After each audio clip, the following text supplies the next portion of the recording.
హుజూర్నగర్ నియోజకవర్గం నేడింజల్ల జిల్లా మున్సిపాలిటీలో బీజేపీ పార్టీ తరఫున 1వ వార్డు నుంచి అని రూపావత్ వెంకటేష్ పోటీ చేస్తున్నారు. అడిగి తెలుసుకుందాం ఎట్లా ఉంది వీళ్ళకి రెస్పాన్స్ ఎట్లుంది, మీకు 1వ వార్డులో ఎలాంటి రెస్పాన్స్ వస్తుంది ప్రజల నుంచి మీకు? సార్ యాక్చువల్లీ 2 వీక్స్ నుంచి మేము స్టార్ట్ అయింది సర్వే. బట్ 1 వీక్ నుంచి అబ్జర్వేషన్ చేసిందంటే బీజేపీకి ఎక్కువ సపోర్ట్ ఇస్తున్నాము. ఎందుకంటే బీజేపీకి సపోర్ట్ ఇవ్వడం దీనివల్ల అంటే ఇక్కడ గత ప్రభుత్వం ఏదైతే కాంగ్రెస్ టీఆర్ఎస్ ఉన్నదో వాళ్ళు రోడ్లు వేస్తున్నారు కానీ సరిగా రోడ్డు ఇంచలేదు, సరిగా ఫెసిలిటీస్ అన్నారు సరిగా ఏమి పట్టించుకోవడం లేదు. జస్ట్ ఓట్ల కోసం రావడం, అమౌంట్ ఇవ్వడం, వెళ్ళిపోవడం అట్లా అయితే అవుతుంది. ఒక్కసారైనా బీజేపీ ఓటేస్తే ఒక్కసారైనా మార్పు వస్తుందా రాదా అని ప్రజలు ఆలోచిస్తున్నారు. నేనేమంటున్నా అంటే ప్రజలకి ఒక ఛాన్స్ ఏంటమ్మా, ప్రతిసారి మీరు కాంగ్రెస్ బీఆర్ఎస్ వేసి ఉంటారు, ఒక ఛాన్స్ ఇస్తే, నాకు ఒక ఛాన్స్ ఇస్తే నేను మీకు ఎట్లా ఏ విధంగా చేయాలో ఆ విధంగా చేస్తాను.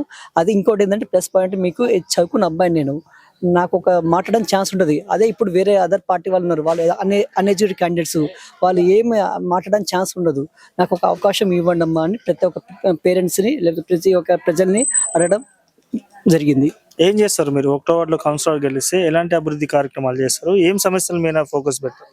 అయితే 1వ వార్డులో ఒకళ్ళన్నా నేను దేవుడి దయ వాళ్ళకి గెలిస్తే first of all main thing ఏంటంటే రోడ్, సీసీ రోడ్లు ఒకటి బాగాలేదు, నీట్గా లేవు, అదొకటి. సెకండ్ ఏమో పొల్యూషన్ ఒకటి ఉందంట. థర్డ్ వన్ వచ్చేసి డంపింగ్ యార్డ్ సమస్య ఉంది. అవన్నీ సాల్వ్ చేయడం బాధ్యత నా పైన వేసుకుంటాను. ప్రతిదీ ప్రాబ్లమ్ సాల్వ్ అయ్యేంత వరకు నేను నా వంతు ప్రయత్నం చేస్తాను. అది సక్సెస్ అయ్యేటట్టు ప్రజలకి చేకూరుస్తాను. సో మీరు లాస్ట్ అండ్ ఫైనల్ గా మీకు 1వ వార్డు ప్రజలకు ఏం చెప్పదలుచుకుంటారు? ఏం లేదు, నాకు ఒక అవకాశం వచ్చింది, అది అవకాశం నేను మంచిగా యూజ్ చేసుకోవాలంటే మీరు నాకు ఒకసారి ఒక ఛాన్స్ ఇవ్వండి అమ్మా.